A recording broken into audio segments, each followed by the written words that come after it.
Meus irmãos e irmãs da paz do Senhor, e eu quero dar os parabéns, para a igreja aqui por essa iniciativa de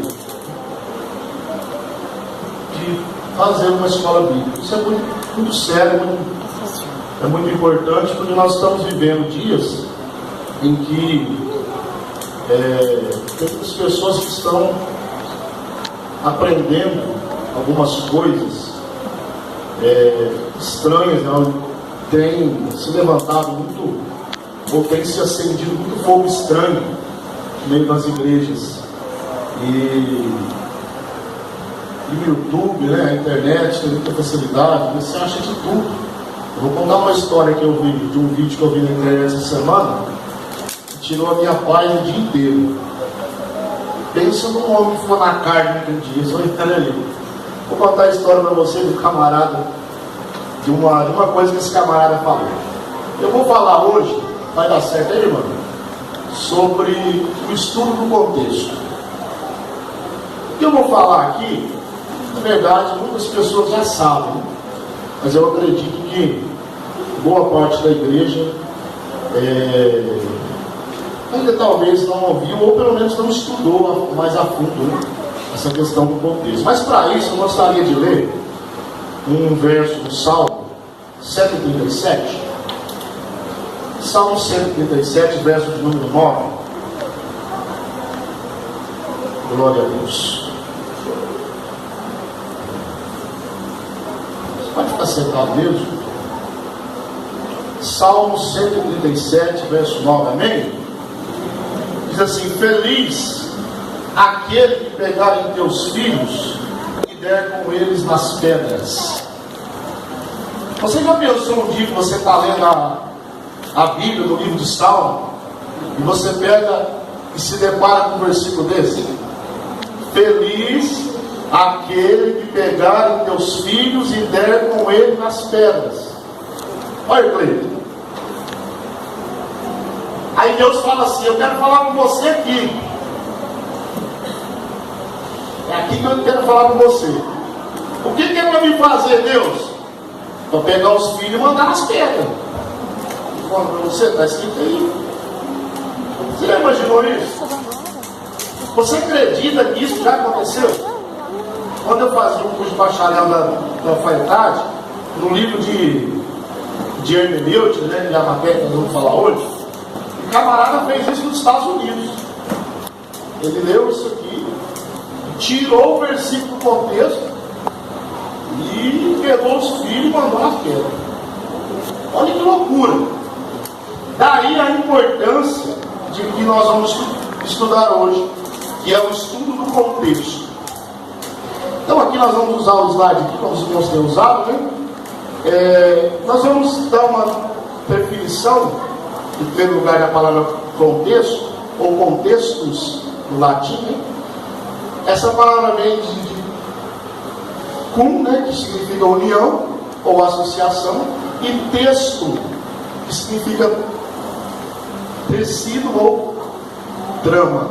As irmãs que fazem crochê, tem alguma irmã que faz crochê aqui? Só duas? Três? As irmãs vai ficando modernas, quem tem mexendo com crochê mais, né? Vai ter que comprar pronto, né? Mas as irmãs que trabalham com crochê vai entender muito bem o que significa contexto. É como se você fosse costurar alguma coisa, fosse criando e costurando, né? E fazendo e tecendo, aquilo vai virando um tecido, um tapete, ou uma roupa, ou alguma coisa, né? E todas aquelas linhas que vão no tapete, ou na roupa, onde for, elas fazem parte daquela peça de roupa. Isso é contexto. De uma forma bem simples, existem algumas definições que eu nem trouxe, porque acho que iria mais confundir do que explicar. Mas de uma forma muito simples, ali embaixo, o que é o contexto? São os elementos que acompanham o texto. Então, quando nós falamos de contexto, nós falamos de contexto imediato, que nós vamos ver aqui depois para frente, só dando uma adiantada. é aquilo que já está ali perto do texto, né? Já está ali junto com o texto, e nós falamos de contexto remoto, que são elementos que estão longe do texto. Então nós vamos ver alguns tipos de contexto. Então, a primeira coisa é entender o contexto. O que é contexto? São os elementos que acompanham o texto. Aí muitas pessoas acham que contexto, nós vamos ver aqui, contexto imediato, contexto inicial, alguns tipos, né? Vamos ver se vai dar tempo de falar todos. Se não der, depois que os irmãos quiserem o estudo, só passar um e-mail que eu mando para os irmãos. Mas existem pessoas que acham que o estudo do contexto é só o versículo de cima e o versículo de baixo. E, na verdade, quando você fala de contexto remoto, você fala de um contexto maior. De início parece complicado, mas quando nós começarmos a ler a Bíblia aqui e dar exemplos, aí você vai entender o que eu quero chegar. Então vamos ver alguns tipos de contexto. Pode passar, irmão. Nós temos o contexto inicial, o contexto imediato, o contexto do livro, o contexto bíblico e o contexto histórico-cultural. Você vai encontrar outros nomes, tá? Mas geralmente é a mesma coisa. Às vezes no contexto inicial você vai encontrar contexto gramatical. Nós vamos tentar falar esses 5 tipos de contexto. Na verdade existe mais, viu? Existe mais. Depois você pode fazer um estudo mais à parte, em casa, com mais tranquilidade. É porque aqui talvez não vai dar tempo nem de falar os 5. Então não adianta colocar muita coisa. Mas nós temos aí esses 5, nós vamos tentar falar aí, tá? Então vamos lá no contexto inicial. Pode ir. O que é o contexto inicial? O que ele faz? Ele investiga o significado da palavra do texto, determinando o seu real significado. Nós vamos ler alguns textos aqui. Eu gostaria que os irmãos me ajudassem. Nós vamos ler bastante a Bíblia, tá? Porque você falar de contexto sem ler, aí vai ficar muito obscuro para os irmãos. Eu tenho que ler, tá? Então eu gostaria que alguém já procurasse aí para mim Romanos 4, 2 e 3, Tiago 2, do 21 ao 24. Tá? Procura essa parte de cima primeiro, Romanos 4 e Tiago 2. E quando os irmãos procuram, vamos lá. Ó. Uma palavra no texto, muitas vezes, ela tem vários significados. Isso aí é claro. Por exemplo, a palavra manga. Quem que conhece uma manga? Se eu falar assim, ó, eu quero uma manga, vocês são capazes de entender o que eu quero? Sim ou não? Eu acredito que não, quer ver? Eu quero uma manga, o que eu estou pedindo? Hã? Não, eu quero uma manga de camisa. Não quero uma manga de fruta. Agora eu vou pedir de novo. Eu quero uma manga, vocês me dão uma manga? O que eu estou pedindo agora? Hã? O que eu estou pedindo para ele? Manga de camisa? Não, eu quero uma manga de chuva. Não quero mais manga de camisa. Você percebe que a palavra manga, só aqui tem 3 significados: manga de chuva, manga de camisa e fruta. Então, você sabe qual que é? Eu vou falar um negócio aqui que vocês vão espantar, mas sabe qual que é um dos piores lugares para você procurar o significado da palavra na Bíblia? É o dicionário.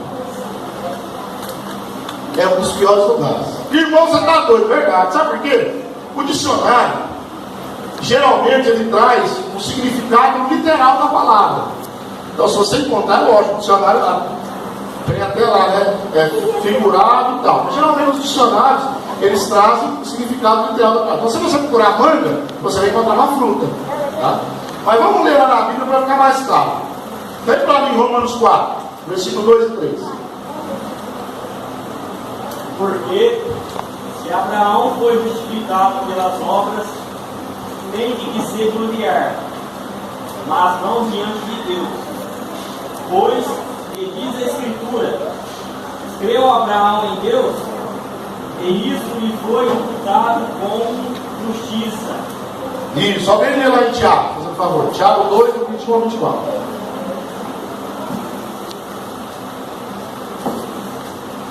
Porventura não foi Abraão, nosso pai, justificado pelas obras, quando ofereceu Isaque, o seu filho, sobre o altar?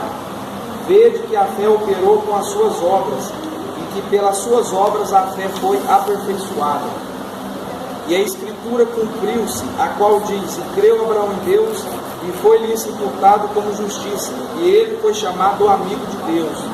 Vede então como que pelas obras o homem é justificado, e não pela fé somente. Ó, há uma briga desse negócio de justificação. Há milênios, vamos dizer assim. Há uma briga. O homem é justificado pelas obras ou é justificado pela fé? Nós temos aqui a palavra justificado, é a mesma palavra. É a mesma palavra. Então Paulo usa a palavra justificado, Abraão foi justificado, e Tiago também. Ele usa a palavra justificado. Só que Paulo fala que Abraão foi justificado pela fé. E Tiago fala que não foi só pela fé, foi pelas obras também. Não foi somente pela fé.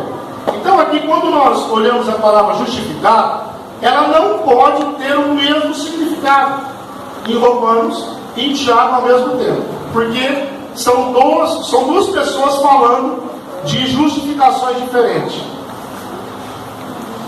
Então se você lê Abraão foi justificado pela fé, aí você lê, não, Abraão não foi justificado pela fé. Peraí, foi ou não foi? Aí cria confusão. Os irmãos que já estudaram teologia, já pesquisaram um pouco, sabem que a epístola de Tiago, ela deu uma controvérsia para entrar no cano do Novo Testamento por causa disso, porque dava um choque com os ensinos de Paulo, porque Paulo sempre pregou a justificação pela fé. Agora, qual que é a diferença? A justificação usada por Paulo é a justificação diante de Deus. É Deus considerar o homem justo. Romanos 5, se você virar um pouquinho aí, você vai ver Romanos 5:1, né, que o homem é justificado pela fé, e ele é justificado e tem paz com Deus. Tá. Então, a justificação de Paulo, ela é a justificação diante de Deus. Não vou entrar aqui no significado de justificação, porque isso já sabe, e também é um outro assunto. Mas a palavra justificado aqui não tem o mesmo significado de justificado na epístola de Tiago. O que o Tiago fala? Ele enfatiza as obras. Então ele fala assim: Abraão foi justificado pela fé, tudo bem, mas não foi só pela fé, foi pelas obras também. Aí você me pergunta, mas o homem pode ser justificado pelas obras? Sim ou não? Sim ou não? Menos o pastor, os professores de teologia, né? O homem, ele pode ser justificado pelas obras? Sim ou não? Aquele que acha que sim, levanta a mão. Ele não precisa falar, né? Não levanta a mão. Sim, é justificado pelas obras. E aquele que acha que não? E aí, pastor? O homem é justificado pelas obras? O homem, ele não pode ser justificado só pelas obras, mas ele é justificado pelas obras, porque as obras, ela mostra que a pessoa tem fé, e a fé leva à justificação. Certo? Então, alguém fala assim: mas eu não preciso fazer nada, eu estou justificado. Aí o que Tiago ele fala? Ele está usando a palavra justificar de uma maneira diferente. O apóstolo Paulo usa a justificação diante de Deus, e Tiago mostra a justificação diante dos homens. Olha que coisa interessante. Por quê? Porque a fé sem as obras, ela é morta. O próprio Tiago diz: ó, você tem fé? Então me mostra a sua fé, que eu vou mostrar a minha fé pelas minhas obras. Então, na verdade, nós pregamos, né? Aceita Jesus porque você vai ser justificado. Tudo bem, glória a Deus, diante de Deus. Mas diante dos homens, você precisa de obras. Então, aquele negócio, nós não podemos cair em dois extremos. Primeiro, não, o homem é justificado só pela fé. Não, o homem é justificado só pelas obras. Se a gente cair nesse negócio de um homem é justificado só pelas obras, aí nós vamos dar crédito lá para o Espiritismo, porque o Espiritismo da esmola, cesta básica, tal, para que ele seja abençoado, e aí ele vai reencarnando, vai melhorando até ele melhorar de vez. Né? Quem tem fé produz obras. A fé faz ele produzir. Se realmente ele tem fé, Vai produzir. Mesmo a fé salvífica em Cristo, ele vai dar fruto. Isso está lá. Isso está lá em Efésios 2, versículo 10. Lá em Efésios 2, 10 diz assim, ó, porque fomos criados, porque somos feitura sua, criados em Cristo Jesus para as boas obras. Aí as obras aí, ó, as quais Deus preparou para que andássemos dela. Aí um pouquinho acima fala da fé. Então aquele que tem fé, ele produz obras. Se você não tem fé, ou se você não tem obra, é porque você não tem fé. Nesse caso aqui, não vou entrando em pormenores, né? Não estou dizendo de uma forma genérica. Né? Se você não tem obras, você não tem fé. Então a palavra justificado em Romanos não tem o mesmo significado de justificado na Epístola de Tiago. Esse exemplo é meio complicadinho, mas esse outro vai ficar mais fácil. Ó. Vamos ler lá em Filipenses capítulo 1, versículo 4. Alguém lê, por favor? Filipenses 1 e 4. 1 e 24. Mas julgo mais necessário, por amor de vós, ficar na carne. Ixi, olha o homem que ficar na carne, meu Deus do céu. Vamos lá em Gálatas 5,16. Dá o quê? Gálatas 5,16.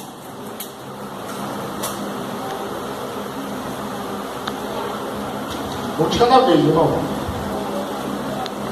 Gálatas 5,16. Porém, Pai do Espírito, jamais satisfarei a suficiência da carne. Aí nós temos a palavra carne. A palavra carne não pode ter o mesmo significado em Filipenses e em Gálatas. Esse é um exemplo mais simples de vocês entenderem. A gente ouve muito a palavra carne, né? Aqui não pode ter o mesmo significado. Por quê? Porque Paulo está dizendo no versículo 24, ali de Filipenses 1, que ele acha necessário ficar na carne. Aqui, se você ler o versículo de cima, né, o texto em geral, você vai ver que ele tem uma luta interior. Ele fala assim: eu não sei se eu quero partir e estar com Cristo, que é muito melhor, ou se eu fico na carne. Aí ele decide. Até isso aqui é um banho para nós, né?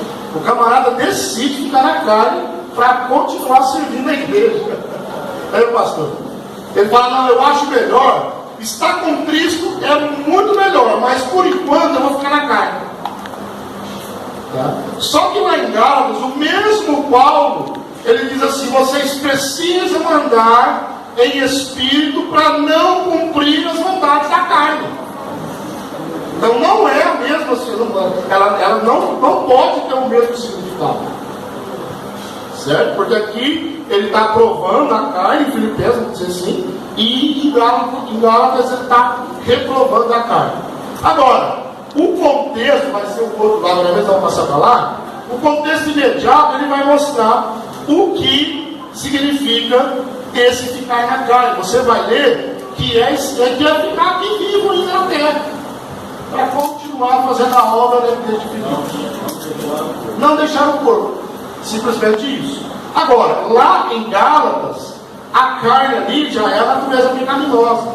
E é a mesma palavra. E no grego também é a mesma palavra. É sarx, é carne. É a mesma coisa. Então vamos buscar lá no grego. Não vai adiantar muito porque é a mesma palavra. Tanto em Gálatas como só muda para corpo que é soma. Né? Mas carne é sarx do mesmo jeito, aqui e ali.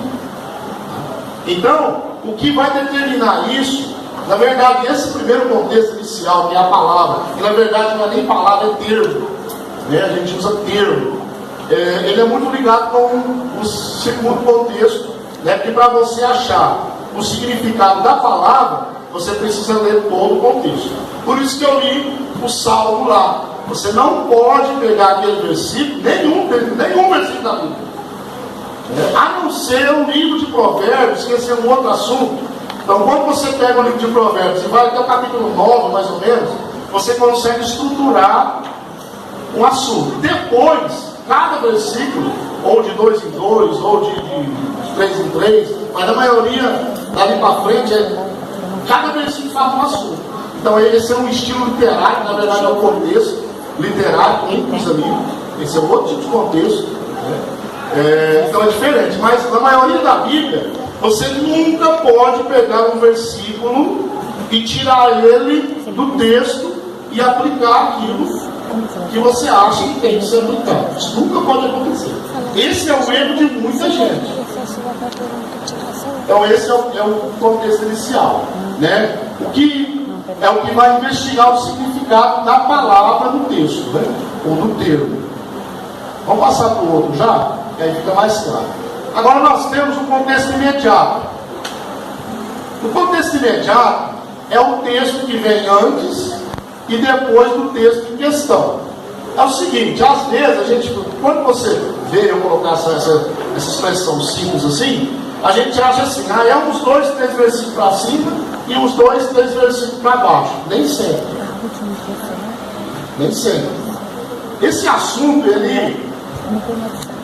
eu vou tentar tornar ele o mais claro possível, mas ele não é muito fácil de entender quando você vai aplicar ele na vida. Mas é necessário. Então, quando eu falo de contexto imediato, eu estou falando do texto que envolve o texto que você está lendo. No caso, nós vamos ter um exemplo ali, alguém já pode até procurar Filipenses 4, ali já deixar na agulha, a gente ganha tempo. Então, é um texto que envolve o texto, mas às vezes você precisa ir um capítulo antes, 2 capítulos antes, 1 capítulo depois, 2 capítulos depois. Geralmente já está ali perto, por isso que fala contexto imediato. Ele já está ali por perto, mas nem sempre. Então nós vamos pegar aqui um exemplo. Eu escolhi uns exemplos bem que os irmãos já estão acostumados a ouvir, né? Para ficar mais fácil. Mas espera aí um pouquinho. Um versículo não pode encerrar uma verdade que não está determinada pelo contexto imediato. Então você nunca pode pegar um versículo da Bíblia e dar o significado que você quer nele. Isso nunca pode ser feito. Isso aí na verdade é uma exegese, né? Você colocar ali o que não tem. Você não, eu quero que isso significa isso. Pensa, quando ele tenta fazer isso, aí você procura uma resposta de Deus, né? Aí tem aquele negócio assim, irmão. Negócio de sinceridade, tá? O pastor me conhece há 20 anos. Fala comigo, Deus! Aí se você pegar uma Almeida Corrigida Fiel, que é a que eu gosto de usar, você abre nas 4 páginas brancas que tem aqui no Antigo e Novo Testamento. Vai falar, hoje Deus está descansando, não quer falar nada, porque está tudo branco. Né? Então você abre aqui, ó.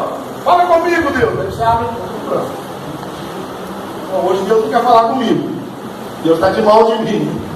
Porque na verdade, irmão, isso deixa pra lá, né? Deixa pra lá. Vamos. O pastor está falando, aí vocês verem com ele. Ele falou que isso é treino preguiçoso. E eu assino embaixo, esse treino com nós dois. Vamos lá então, vamos ler lá em Filipenses 4. Alguém lê pra mim, do 10 ao 13? Fazendo um favor?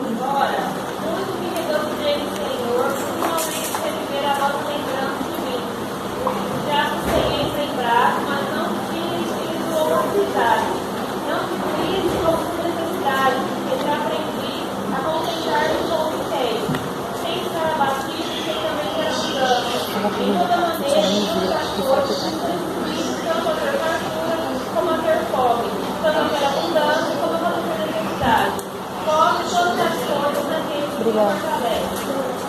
Isso, olha aí que negócio interessante, ó. Se você pega o versículo 13, que todo mundo gosta de usar esse versículo, gosta de pôr em tema de congresso, gosta de mandar no WhatsApp, colocar no status, pôr no Facebook, pôr lá em cima da porta, pôr no quadro, tudo posso naquele que me fortalece. Eu sou invencível. Eu sou o super-homem da igreja, o super crente. Superman. Na verdade, o que é que Paulo pode tudo? Então, só para você ver, eu costumo dizer, gente, toma cuidado para falar tudo, todo, toda, todos, todas, nada na Bíblia. Por exemplo, o Senhor é meu pastor, nada me faltará. Fala para mim alguém aqui que hoje não está faltando nada na sua vida. Nada, nada, nada. Está faltando alguma coisa lá, Rodolfo? Às vezes é uma coisa mínima. Mas a Bíblia diz nada. Nada lhe faltará. E nada é nada. Na nossa visão. Tudo é tudo na nossa visão. Aí o contexto vai dizer o que é esse tudo, o que é esse nada. Agora, o apóstolo Paulo fala assim, ó, eu posso todas as coisas eu posso. Então eu posso adulterar, então eu posso fornicar, então eu posso roubar, eu posso mentir, eu posso matar, posso assaltar um banco, porque eu posso todas as coisas. Olha o perigo, tá? É o que eu disse ali em cima, ó, no meio, né? O versículo não pode encerrar uma verdade que não está determinada pelo contexto imediato. Isso não pode. O que eu vou fazer? É muito simples. Se eu ler o versículo 10 até o 13, eu já tenho respondido a questão. O que Paulo pode? Ele pode ficar batido, porque ele está acostumado. Ele pode ter abundância, porque ele está acostumado. Né? Ele pode ter fartura. Ele pode ter fome. Ele pode ter abundância. Ele pode ter necessidade. Porque ele já está acostumado com isso, então ele pode todas as coisas. É isso que ele pode. É isso que ele pode. Um exemplo. A gente fala, vou entrar num negócio bem polêmico aqui agora, tá? Aí você puxa meu paletó. Você acha que Deus pode todas as coisas? É a mesma expressão. Deus pode todas as coisas? Irmão, pode falar, viu? Então eu vou ir pro meio e vou perguntar. Deus pode todas as coisas? Você acha que sim? Ele não é todo poderoso? Pode? Todo poderoso, pode tudo. O que você acha? Não pode? Eu acho que sim. Sim.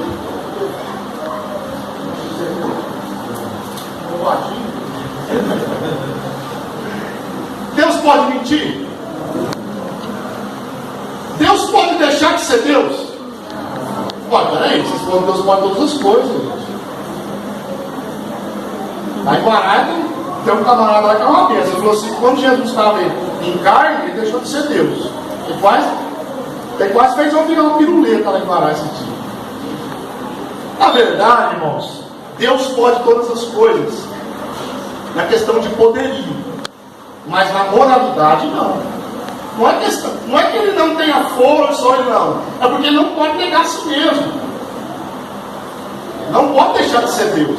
Não é porque ele é limitado, porque ele não. É porque ele é um ser moral. Deus é um ser moral. E ele não pode negar a si mesmo. Deus pode se adorar. Ah, se adorar. Adorar ele mesmo.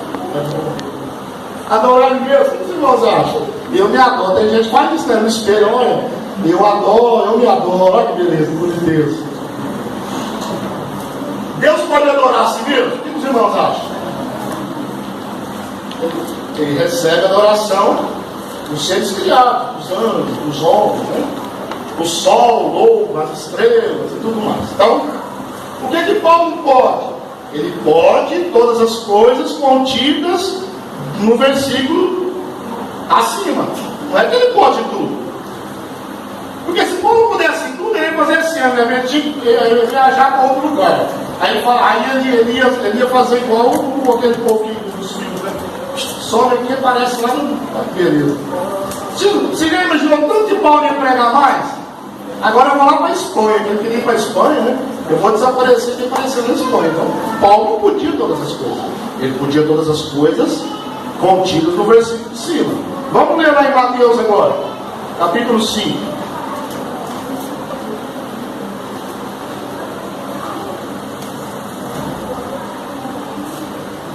Vamos lá, Mateus capítulo 5, versículo 1.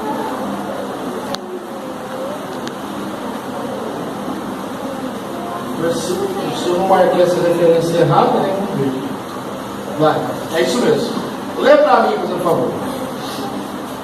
Vendo Jesus a multidão, subiu a um monte e, assentando-se, aproximaram-se dele os seus discípulos e, abrindo a boca, os ensinava, dizendo. Isso, agora vai lá para o capítulo 7 e o versículo 24. É o famoso versículo, né? Pode ler, por favor. Todo aquele, pois, que escuta estas minhas palavras e as pratica, assemelhá-lo-ei ao homem prudente, que edificou a sua casa sobre a rocha. Ó, se você pega o versículo 24 e lê a primeira expressão, ó, todo aquele, pois, que escuta estas, para quem já estudou português, é pronome demonstrativo, né? Só se for enganado. Esta é pronome demonstrativo. Então ele está mostrando alguma coisa. Está mostrando, ó, estas minhas palavras. Agora, onde estão essas palavras?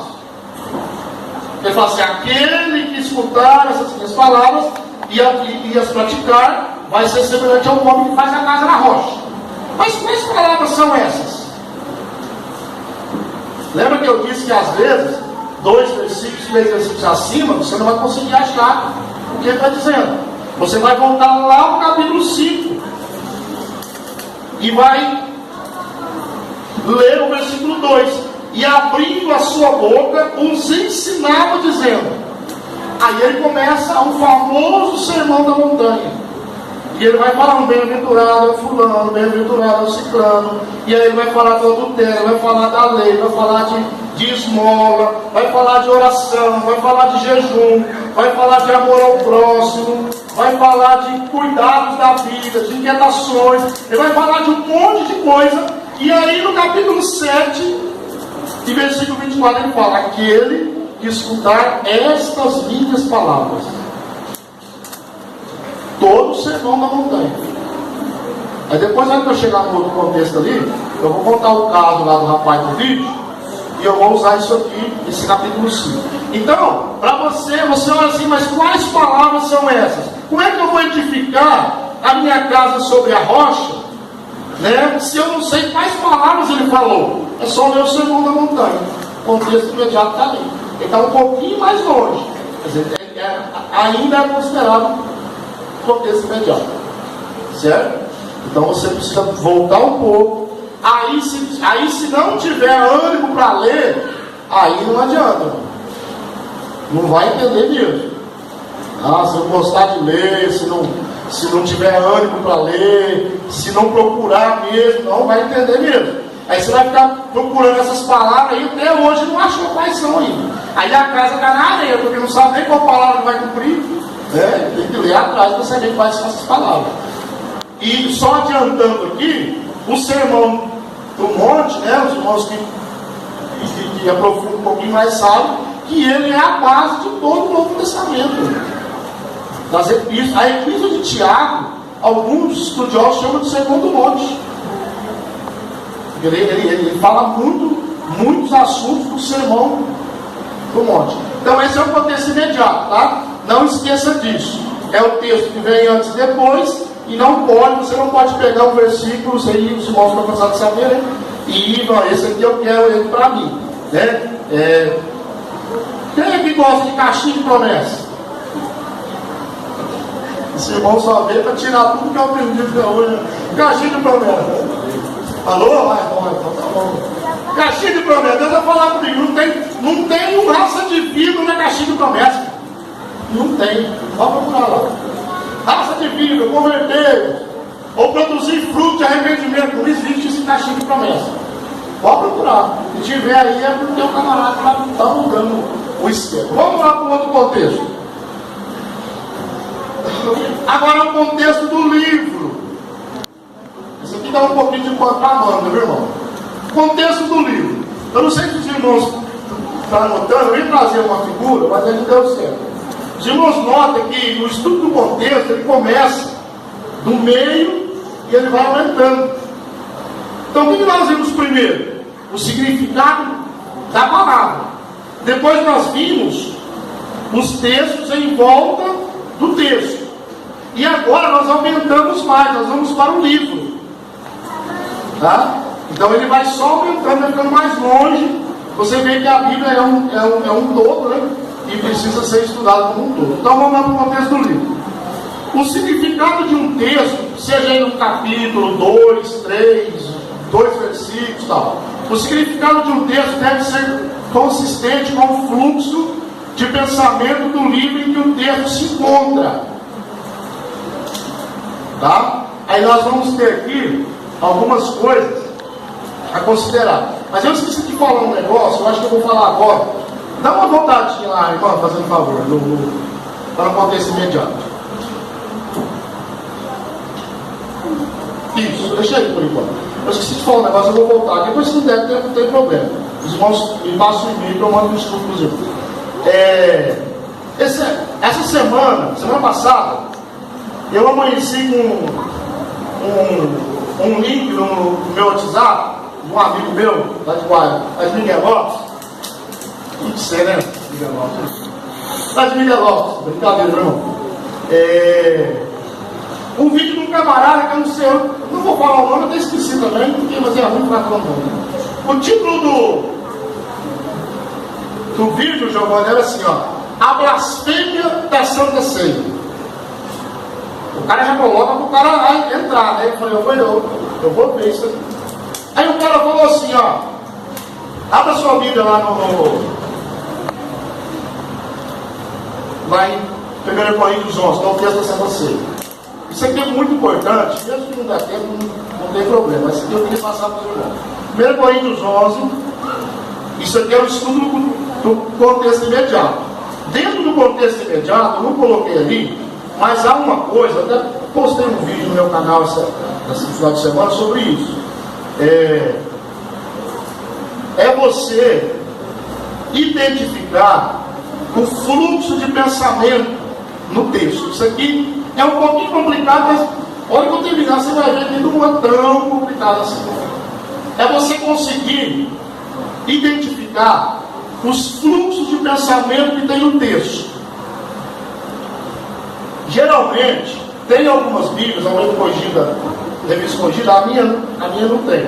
Almeida Corrigida Fiel não tem. Mas olha aí na sua Bíblia aí, você vai ver o versículo 17. A letra N da palavra nisto, ela está em negrito. Qual Bíblia que está em negrito? Versículo 17, a primeira letra. Aqui tem. Quem vem mais aí? Ela está em negrito, ela está escurinha, né? A letra N. Tem? Agora, o versículo 22. Não, o versículo 23. A letra P, ela está em negrito? Sim. Então depois agora, você vai lá para o versículo 33. A letra P está em negrito? Sim. Então aqui nós temos 3 fluxos de pensamento dentro do bloco de versículos, do versículo 17 até o versículo 34. Nós temos 3 fluxos de pensamento. O que é isso? Vai ficar fácil agora. Você que tem a Bíblia, que já tem o negrito, você vai encontrar isso na Bíblia inteirinha. Você vai lendo, de repente aparece um versículo, a primeira letra está em negrito. Ali começa outro fluxo de pensamento. Vamos lá, e eu vou dar um exemplo do camarada. Aí o que ele usou lá? O que ele usou? Ele usou o seguinte. Ele fala assim, olha o versículo 17. Ele fala assim, ó: nisto, porém, que vou dizer-vos, não vos louvo. Ele pegou isso aqui. Aí o que ele disse? Ó, que o que Paulo está dizendo daí em diante é contra a Santa Ceia. E não existe esse negócio de Santa Ceia. Porque Paulo está dizendo, nisto, porém, não vos dou. Aí Paulo vai falar da Santa Ceia até o versículo 34. Aí o que ele faz? Ao invés dele dividir o texto em 3 fluxos de pensamento, ele dividiu em um só. Aí ele causou um problema enorme. Por quê? Aí ele baniu a Santa Ceia da Bíblia. Agora, se você for ler o versículo 17, ele começa lá em Estamos Novos, né? O versículo 18, porque antes de tudo, ouço que quando vós vos ajuntais, a dissensão e vai, Aí, no versículo 22, ele termina assim, ó, louvar-vos-ei, e faz uma pergunta. Aí ele termina o versículo, nisto não vos louvo. Nisto o quê? Ele começa no 17, dizendo, nisto não vos louvo. E termina o 22, dizendo, nisto não vos louvo. No que ele não louva? Louvar aqui é elogiar, tá?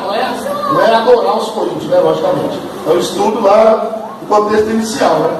Louvar aqui é elogiar. Então Paulo está dizendo assim, ó, nisto eu não vos louvo. Mas nisto o quê? No problema que está dentro do versículo 27 até o versículo 22. É o problema que tem ali. Isso é desordem da Santa Ceia. Um chegava, comia a própria ceia, outro comia demais, largava os outros com fome, então tinha um problema aí. Aí Paulo fala assim, ó, nisto eu não vou elogiar vocês, porque vocês estão fazendo errado. Só que o que ele fez? Ele pegou e jogou o texto inteirinho.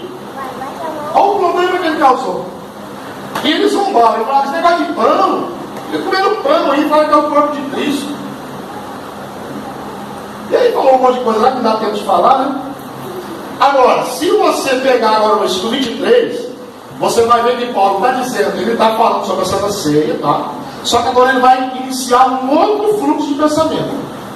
Ele vai dizer o seguinte, porque eu recebi do Senhor também o que vos ensinei, e que também vos ensinei. O Senhor Jesus, na noite foi traído. Aí ele vai explicar a Santa Ceia. Agora, olha como o camarada navalhou aqui que não tem mais o que fazer. Ele falou assim, Paulo está condenando a Santa Ceia.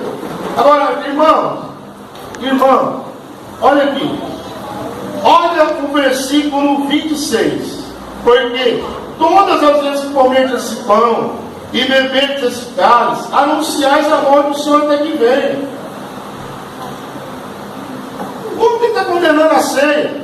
Ele manda examinar. Olha o 28, que é melhor ainda. Examine-se, pois, o homem a si mesmo, e assim coma desse pão. Está mandando comer.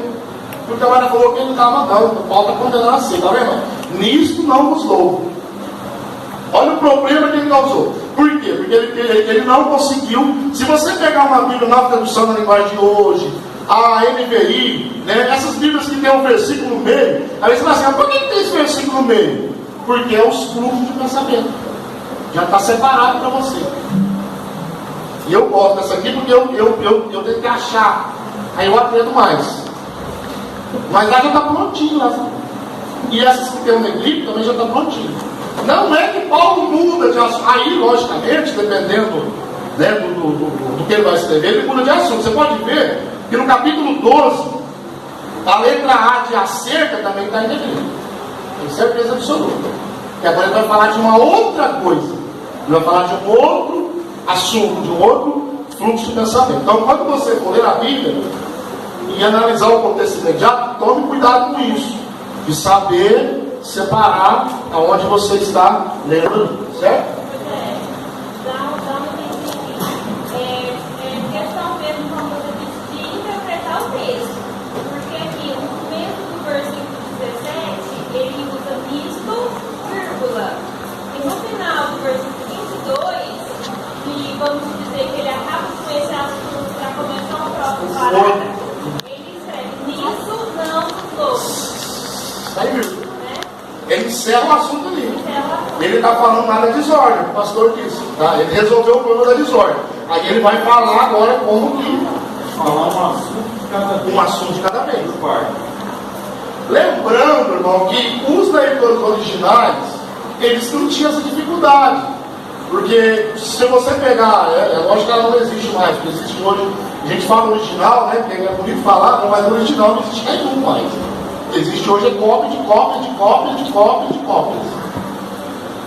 Então, quando você pega o texto lá no original, você vai ver que não tem acento, sinal de de acentuação. No grego tem acento na palavra, né? Não tem vírgula e tal. Eles colocaram depois, de segundo assunto, a palavra é escrita tudo junto. Não tinha separação não. Os leitores originais já sabiam. Não tinha capítulo, não tinha versículo. Então foi tendo essas facilidades para nós, graças a Deus, né? Mas aí você tem que localizar isso para você não complicar. Certo? Então vamos agora no contexto do livro. Agora nós não vamos ler mais, porque senão não dá tempo. Mas ó, quando você vai ler um texto, esse texto não pode de forma alguma ter um significado fora do contexto do livro. Então você precisa identificar pelo menos 3 coisas. Quem escreveu o livro? Né? Então, quem eram os destinatários do livro? Você vai ver lá em Coríntios que ele está escrevendo aos santificados em Cristo, né, que está na cidade de Corinto e tal. E qual a situação histórica do livro? É isso aqui que é muito interessante. Ó. Qual é a situação histórica do livro? No caso aqui é uma epístola. Né? E todas as epístolas, os estudiosos chamam de documentos ocasionais. Eram documentos para aquela ocasião que hoje serve de princípios para nós. Algumas coisas são mandamentos e outras coisas são princípios. Vamos ler lá na primeira epístola de Paulo aos Coríntios, capítulo 1, capítulo 3, versículo 3, para você ver uma coisa interessante aqui.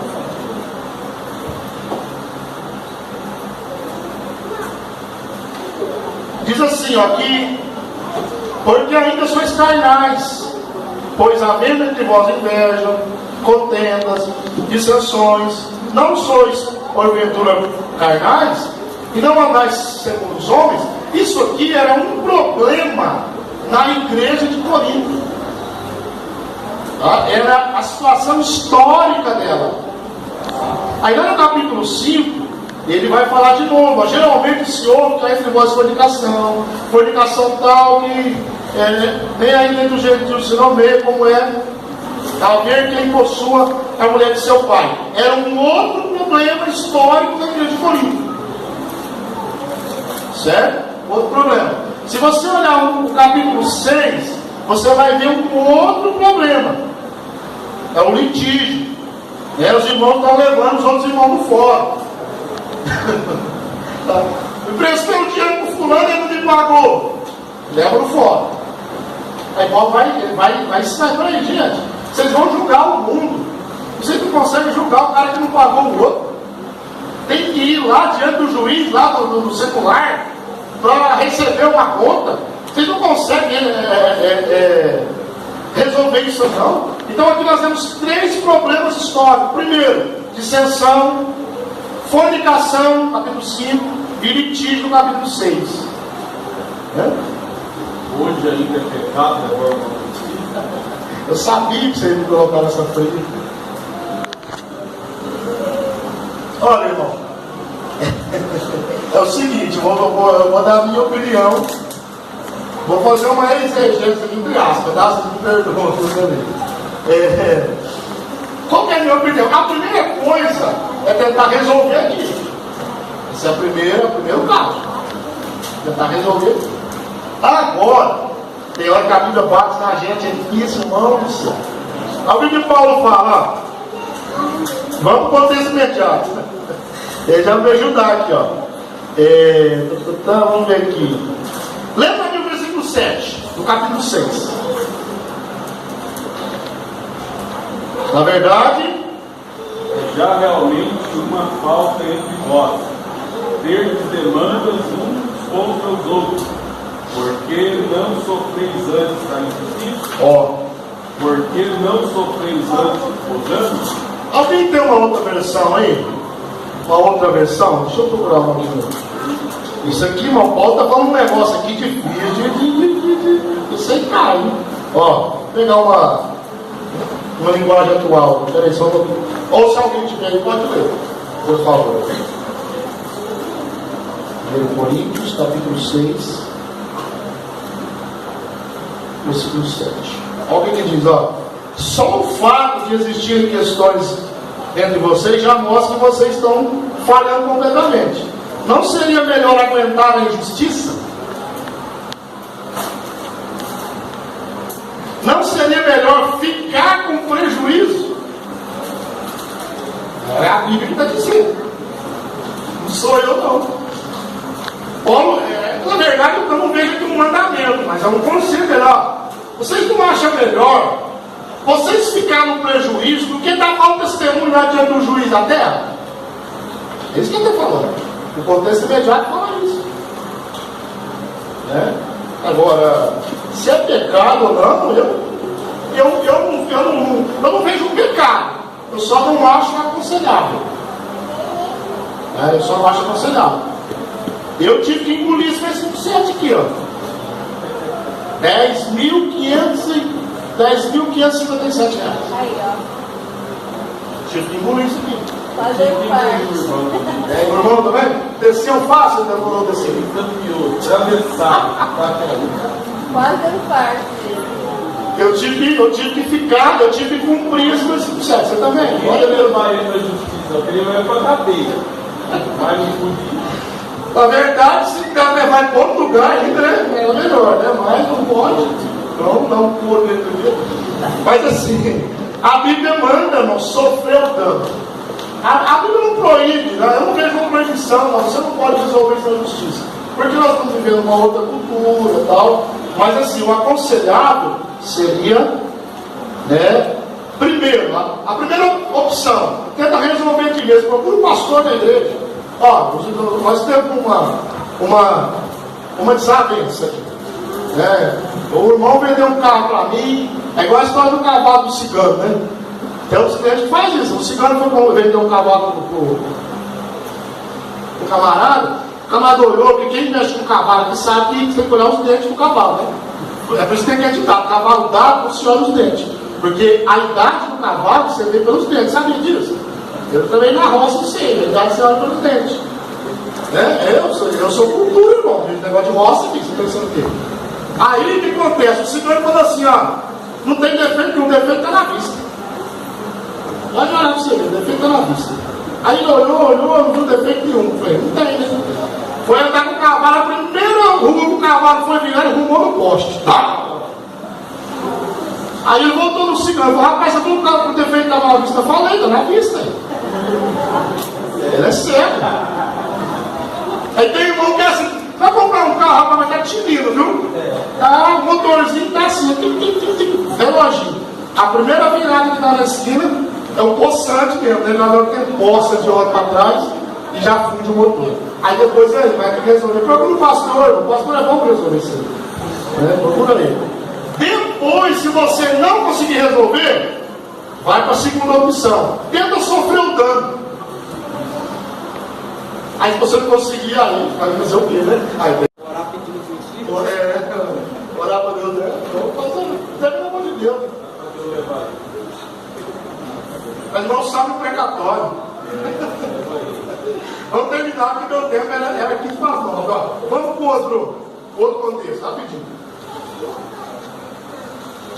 Agora vai só aumentando, ó. Contexto bíblico.